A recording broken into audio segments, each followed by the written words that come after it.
bersamamu dan bersama rohmu. Inilah Injil suci menurut Markus. Dimuliakanlah Tuhan.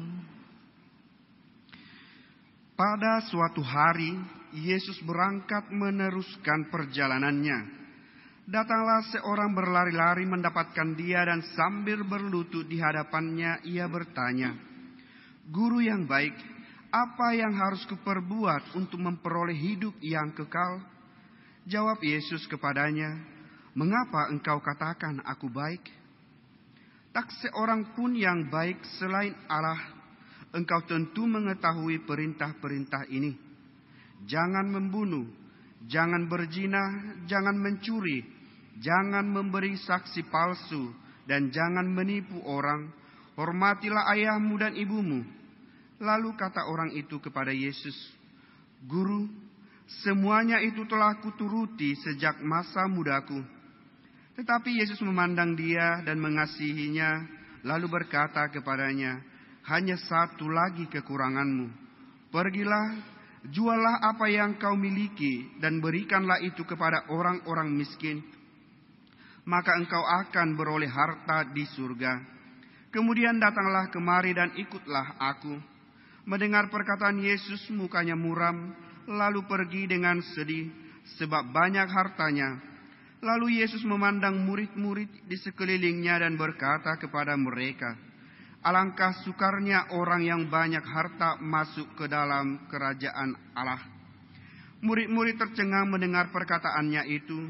Tetapi Yesus berkata lagi, "Anak-anakku, alangkah sukarnya masuk ke dalam kerajaan Allah. Lebih mudah seekor unta melewati lubang jarum daripada seorang kaya masuk ke dalam kerajaan Allah." Para murid makin tercengang dan berkata satu sama lain, "Jika demikian, siapakah yang dapat diselamatkan?" Yesus memandang mereka dan berkata, "Bagi manusia itu tidak mungkin, tetapi bukan demikian bagi Allah, sebab segala sesuatu yang mungkin bagi Allah." Lalu Petrus berkata kepada Yesus, "Kami ini telah meninggalkan segala sesuatu dan mengikuti Engkau." Jawab Yesus, "Sesungguhnya aku berkata kepadamu, setiap orang yang karena aku dan karena Injil meninggalkan rumah, saudaranya laki-laki, saudaranya perempuan, ibunya, bapaknya, anak-anaknya atau ladangnya, pada zaman ini juga ia akan menerima kembali 100 kali lipat. Rumah, saudara laki-laki, saudara perempuan, ibu, anak-anak dan ladang, sekalipun disertai berbagai penganiayaan, dan di zaman yang akan datang ia akan menerima hidup yang kekal." Demikianlah sabda Tuhan. Terpujilah Kristus.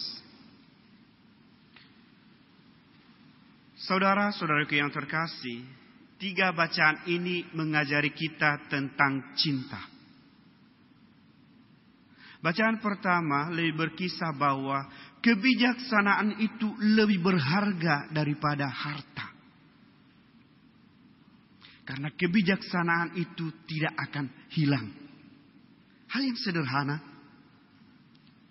Kalau kita tidak bijak dan tidak pintar, maka kita tidak akan pernah mendapatkan uang. Ya kan? Karena kita bijak dan pintar, mampu mengolah perusahaan, maka perusahaan itu berkembang dan menghasilkan uang. Bukan uang yang lebih dulu baru kebijaksanaan, tetapi pengetahuan. Kalau uang lebih dulu, mungkin ya, banyaknya harta mamaku, ya udah nonton-nonton saja. 2 tahun itu bisa habis. Tapi meskipun ada uang di tanganmu, bagaimana bisa ini ku kembangkan, dan dengan ini saya bisa memperoleh lebih banyak dan anak-anakku bisa kuliah kedokteran. Kan itu kan? Ketika kita mampu mengolah pengetahuan kita, maka uang 1.000 rupiah pun bisa menjadi 10.000 kita kembangkan kan? Misalnya, hal yang sederhana, mungkin hal yang kecil ya, sederhana, nanti kita bisa kembangkan. Saya memiliki uang 20.000. Bagaimana saya bisa mencukupi anak-anak saya dengan uang 20.000? Ya, minimal saya beli kol, saya beli wortel, saya beli tepung, saya beli minyak goreng, saya jadikan bakwan, ya kan? Dari 20.000 bisa saya menggoreng 50 biji bakwan. Saya jual 1.001. Dengannya saya beli untung. Dari 20.000 bisa menjadi 60.000. Itu bersumber dari mana? Pengetahuan. Tetapi kalau hanya 20.000 kamu simpan di dompet, besok anak-anakmu minta jajan, habis. Inilah logika seorang ibu rumah tangga, ya kan? Pengetahuan itu tidak akan pernah hilang. Tetapi harta bisa hilang, dicuri atau segala macam. Kalau misalnya kita naik sedikit saja, ada perusahaan. Perusahaan hampir bangkrut karena anak-anaknya berfoya-foya, minum-minum segala macam. Kalau bapaknya pasrah saja, tanpa mencari solusi, maka perusahaan itu tidak akan bangkit. Tapi dia berpikir, oh ya udah, saya cari dulu pegadaian. Saya coba dulu di pegadaian, mungkin dengan modal itu saya akan kembangkan perusahaan ini. Ini bersumber dari sini kan? Maka kebijaksanaan itu, kalau kita tahu tidak akan pernah hilang. Ini akan terlalu ada di sini. Tetapi uang yang di dompet, karena kita tergiur dengan tas Hermes yang harga 17 juta. Di dompet hanya 18 juta. Bisa, ini saya beli saja, saya tertarik sekali. 17 juta hilang. Tinggal 1 juta di dompet. Sebentar kan hilangnya. Tapi pengetahuan itu akan selalu ada. Karena kita mampu mengolahnya dengan baik. Kan kita alami di rumah kan. Ibu rumah tangga bagaimana dia mengolah keuangan. Bukan hanya gara-gara, 17 juta gaji suamiku satu hari ini. Oke, 17 juta. Tetapi dia juga berpikir, dengan 17 juta ini apakah anakku bisa nanti menjadi dokter? Oh, saya tabung sedikit, saya untuk belanja segini. Kalau ada keperluan, ada pesta, saya bisa mengasihkan amplop segini. Itu logika ibu rumah tangga. Kan ada di sini. Itu tidak ada di dompet, tapi di sini. Ketika pun dia misalnya agak demam, enak, ambilkan dulu uang dari ATM, gaji bapak hari ini, ambilkan dari ATM. Nanti simpan sedikit di sini segala macam. Meskipun dia sakit kan? Bukan dia yang langsung ambil dari ATM sakit, dia demam, anaknya disuruh. Tapi pengetahuan itu tetap diajarkan ke anaknya. Nanti simpan sedikit ya. Mana tahu nanti ada keperluan kita bisa belanja. Pengaturan. Ini ekonomi dan juga logika seorang ibu rumah tangga. Kita alami di rumah? Iya. Apakah kebijaksanaan kita ada? Ada. Kan hal yang sederhana. Logika ibu rumah tangga. Yang kedua, ketika anak kita berumur 7 tahun, dia sedang menonton SpongeBob. Padahal bapaknya suka bola. Pak, SpongeBob pak. Bapaknya pun akan ikut menonton SpongeBob. Padahal dia udah bapak-bapak kan. Lompat-lompat dia anak. Pintar dia ya. Ikut juga dia berlogika seperti anaknya. Agar apa? Anaknya bahagia kan. Coba kalau dia egois. Kalau anak-anak ini, bapak itu sudah tua, masa menonton SpongeBob? Masa bapak nonton Tom and Jerry? Bapak itu nonton berita, nonton bola. Tetapi karena dia logika cinta kasih seorang bapak. Oh iya, nonton SpongeBob kita nak. Ya duduk kita ya. Oke kita tonton. Siapa itu? Itu bintang laut. Bukan, itu Patrick pak. Oh Patrick. Kan dia bisa menjadi seperti apa? Padahal premannya dia sebenarnya. Kalau di kantor, apakah dia bergaya seperti bicara? Tidak, tegas. Kau kerjakan ini kau. Tapi ketika di samping anaknya, oh siapa itu? Ya kan? Karena di dalam pikirannya, saya harus mengikuti anakku agar dia tenang menonton. Saya juga harus seperti anakku yang sedang asik melihat Ipin Upin. Ya kan? Kita alami di rumah, iya. Berarti 2 poin, kita memiliki pengetahuan yang benar. Kita selalu menjalankan kebijaksanaan itu. Bacaan yang kedua, apa yang diajarkan kepada kita? Firman itu lebih kuat. Firman itu siapa? Yesus. Maka itu berbicara tentang hati. Maka ini kita tarik kembali kepada seorang ibu yang tadi. Untuk apa dia mengirit-irit uang dari hasil gaji suaminya. Untuk apa? Masa depan anaknya. Kalau hari ini 17 juta, saya habiskan 17 juta. Apa yang saya simpan agar anak saya 5 tahun atau 17 tahun lagi menjadi dokter, kan? Apa yang harus saya tabung? Karena ada cinta yang dinantikannya. Kalau saya hanya S1, minimal anakku ini harus S2, harus doktor. Ada cinta, ada kebaikan. Kebaikan itu dari mana diperoleh? Dari Yesus. Yesus adalah kebaikan, Yesus adalah cinta. Ya kan? Kita alami di rumah, iya. Hal yang sederhana dalam keluarga, kita belajar dari keluarga ya. Baru yang ketiga adalah Injil. Injil ini memang lebih parah kalau misalnya kita pikir bagaimana mungkin saya tinggalkan hartaku? Saya sudah jalan ke 10 perintah Allah, 5 perintah gereja. Masa saya tinggalkan hartaku hanya untuk mengikuti Yesus? Apa sebenarnya yang diajari kepada kita? Kalau kita mengembangkan pengetahuan kita, bukan lebih mendalami uang yang ada di bank, maka kita akan berhasil. Ketika kita kuat dengan cinta, tidak egois. Kau anak-anak, sana-sana, di belakang saja, bapak mau menonton bola. Masa bapak-bapak kau suruh ikut menonton SpongeBob? Maka anak itu tidak akan mendapatkan cinta yang besar. Tetapi kau lepaskan egoismemu, kau lepaskan jiwa karakter dewasamu, ikut kau seperti anakmu, ikut menonton SpongeBob dan Ipin Upin. Itulah lepaskan egoisme dirimu. Itu kan hal yang sederhana. Dalam keluarga juga kan, hal yang sederhana saja. Ketika seorang pacaran mereka, laki-laki ini naik sepeda, terus diboncengnya, ya pacarnya agak berukuran 70 kilo.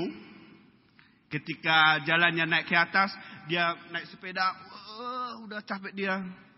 Terus datang pacarnya, bang turun aja aku bang, biar abang. Tidak apa-apa, masa laki-laki begini lemah, abang masih kuat kok mengowes sepedanya naik gunung. Yang penting adik jangan capek. Yang penting adik tetap duduk di sepeda. Abang yang akan menggoyes. Gak apa-apa. Masih muda laki-laki kok. Ya kan? Apa? Dia berani mengorbankan tenaganya. Dia berjuang sekuat tenaga. Agar pacarnya itu tetap adem duduk di boncengan kan?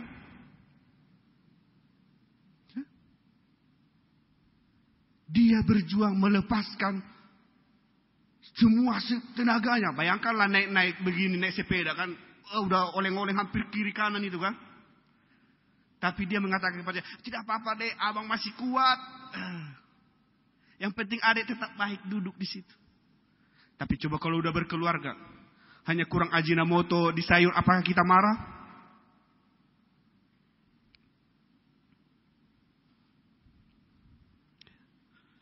Ketika pacaran tadi, semua kita korbankan. Yang penting dia tetap aman kan. Kalau dalam keluarga, mari kita koreksi sendiri. Saya yakin sekali bahwa cinta itu sampai hari ini kalian selalu taburkan dalam keluarga. Itulah yang kita kejar. Itulah yang diharapkan oleh Yesus dari pemuda tadi. Lepaskanlah hartamu itu. Ikutlah denganku, bagilah dengan yang lain. Yesus bukan soal dia meninggalkan hartanya, tetapi bertindaklah lebih baik. Kau jual itu bagi orang lain. Seperti yang naik sepeda tadi kan. Keluarkan semua tenagamu, yang penting sepeda itu naik ke gunung sana kan. Tapi kalau kamu lemah, hanya gara-gara cewek ini saya harus mati-matian. Ya udahlah, lebih bagus saya tinggalkan saja itu. Tetapi kau tunjukkan kebesaran cintamu. Tidak apa-apa deh, duduk aja aman di belakang. Abang akan berjuang sekuat tenaga. Karena engkaulah bulanku, engkaulah bintangku, engkau segalanya. Karena apa? Karena ada cinta di dalam hati. Itulah yang diharapkan bagi kita. Bagi keluarga, tetaplah. Saya senang ya kalau ada seorang bapak-bapak yang udah umur 70 tahun tapi masih memanggil mami sama istrinya. Mi, ambilkan kopi. Ya, Pi. Daripada ambilkan kopi untukku. Ya. Ketika Mi ambilkan kopi, dia merasa, wih, seperti muda. Dia merasa bahwa cinta itu masih ada. Maka dalam bacaan ini, apa yang diajarkan kepada kita? Kita harus memiliki pengetahuan brain, heart, dan action. Karena di dalam hidup ini ada 3 siklus dalam hidup manusia tanpa terkecuali ya. Semua mengalami. Pertama lahir, 2 hidup, dan 3 mati. Ya kan? Atau ada yang 4, atau ada yang hanya 2. Meskipun lahir langsung mati, setidaknya 2 menit dia masih hidup, ya kan? Masih 3 dia lahir. Ketika dia lahir langsung menangis kan? Atau ada langsung ketika dia lahir langsung shalom, selamat pagi Pak. Tidak ada. Dia terlahir, barulah dia apa? Ketika anak ini menangis, tapi keluarganya berbagai, oh sudah lahir anakku laki-laki. Sudah lahir cucuku perempuan. Kan sukacita. Anak ini menangis, orang di sekitarnya bersukacita kan? Kenapa dia menangis? Tiba-tiba yang dari nyaman di perut mamanya, tiba-tiba dia mendengar ada senggolan angin, dingin. Ya? Ada yang kosong di perutku. Udah lapar. Seorang ibu dan bapak itu kan pintar kali menerjemahkan anaknya kan. Ketika anaknya nangis, dia sudah lapar, ambil susu. Padahal hanya tidak tahu kita tadi dibilang aku lapar, tidak. Sudah lapar anak kita, sudah kedinginan anak kita, ambil selimut dek untuk adekmu. Itu yang pertama. Ketika dia lahir, semua bersukacita. Lahir tidak membawa kebaya ya. Ketika perempuan lahir dia ke dunia ini langsung pakai kebaya dan juga pakai konde. Tidak. Kosong. Ketika mengalami hidup, dia mengalami sukacita, dia juga menangis, dia bersedih. Dia mengalami seperti yang dialami oleh pemuda tadi.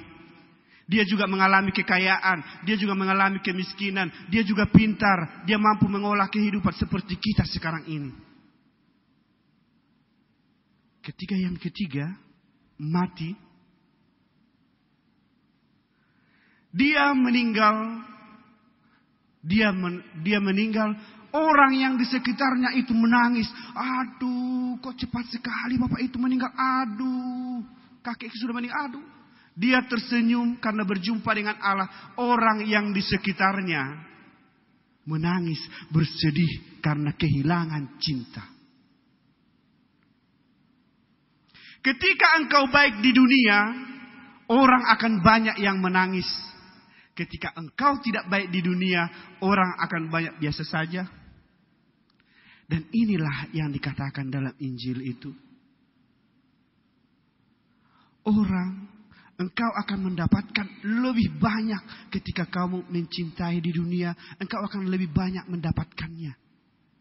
Saudara-saudara yang terkasih, 3 siklus ini kita alami. Hari ini, lihatlah dalam keluarga. Sejauh mana kita mencintai anak-anak kita, istri kita, suami kita, tetangga kita. Lihat. Satu kebanggaan yang sering tanpa kita sadari ya, bahwa kita sering melepaskan ini seluruhnya. Yang pertama, ketika seorang wanita menikah dengan laki-laki. Coba bayangkan ya, perempuan ini dokter. Mulai dari dia lahir, SMA, SMP, kuliah kedokteran, bapaknya menghasilkan uang, menguliahkan dia segala macam. Tapi ketika dia sudah menikah, ya kan? Hanya 25 tahun dia bersama dengan bapaknya, bapak kandungnya, ibu kandungnya, yang perempuan ini. Hanya 25 tahun. Setelah itu, seumur hidup dia hanya bersama dengan suaminya. Seorang bapak yang memuliakan putrinya, sampai putrinya sukses, mengeluarkan semua tenaga, semuanya hanya demi keberhasilan anaknya. Tetapi dia hanya merangkul dia hanya 25 tahun menjadi anaknya. Tetapi setelah itu, setelah dia menikah, dia akan milik orang lain. Coba bayangkan. Seberapa tulusnya seorang bapak melepaskan putrinya menjadi putri orang lain. Ya kan? Tulus kan? Palingan perkataan dia di pesta. Nah, inilah putriku, sekarang kau suaminya, kau jaga dia. Kami sudah memberikan yang terbaik untuknya. Sekarang mulai hari ini sampai seumur hidupnya, dia akan menjadi istrimu seumur hidupmu. Bayangkanlah, umurnya mungkin 71 tahun, hanya 25 tahun bersama kedua orang tua kandungnya. Habis itu sampai seumur hidupnya milik keluarga yang lain. Seberapa tulusnya bapak itu melepaskan cinta itu demi kebahagiaan putrinya, ya kan? Kita alami kan? Inilah yang dinantikan oleh Yesus dari pemuda tadi. Kalaupun kamu jual hartamu itu, kau bagikan kepada orang lain, kamu tidak rugi. Justru orang akan lebih banyak bersyukur. Oh, dia baik sekali, dia membagikan kepada kami. Ketika kamu ikhlas. Tetapi apa yang terjadi?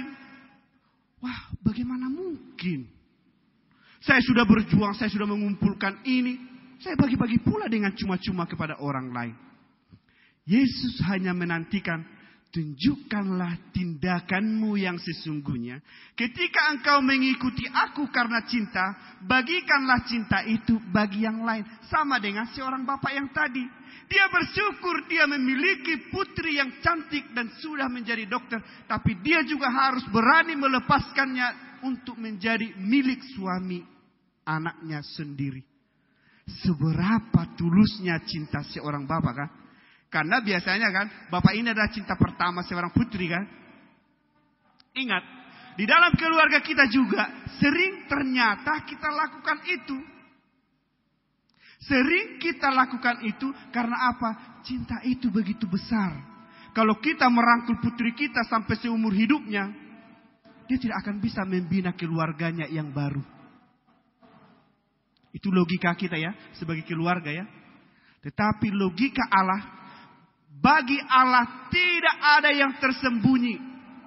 Tidak ada yang tertutupi. Kalaupun kamu selama ini, hai pemuda, pintar mencari uang agar hartamu banyak, kepintaranmu itu tidak akan hilang meskipun hartamu kau bagi. Kau bisa mencari uang lagi dan kau bagikan dengan yang lain. Agar orang lain merasakan cinta yang besar. Saudara-saudariku yang terkasih, bacaan hari ini mengajak kita, lihatlah. Di dalam diri kita, ketika kita mampu bekerja dengan baik, ketika kita mampu mengembangkan usaha kita dengan baik, ketika kita mampu membangun keluarga dengan baik, disitulah cinta dan Yesus itu yang sesungguhnya. Itulah yang mau ditarik kepada kita. Kalau kamu rajin ke gereja, tunjukkanlah kalau keluargamu sudah tertata dengan rapi sebelumnya. Saudara-saudara yang terkasih, marilah kita lihat begitu besar cinta di dalam diri kita. Tuhan memberkati.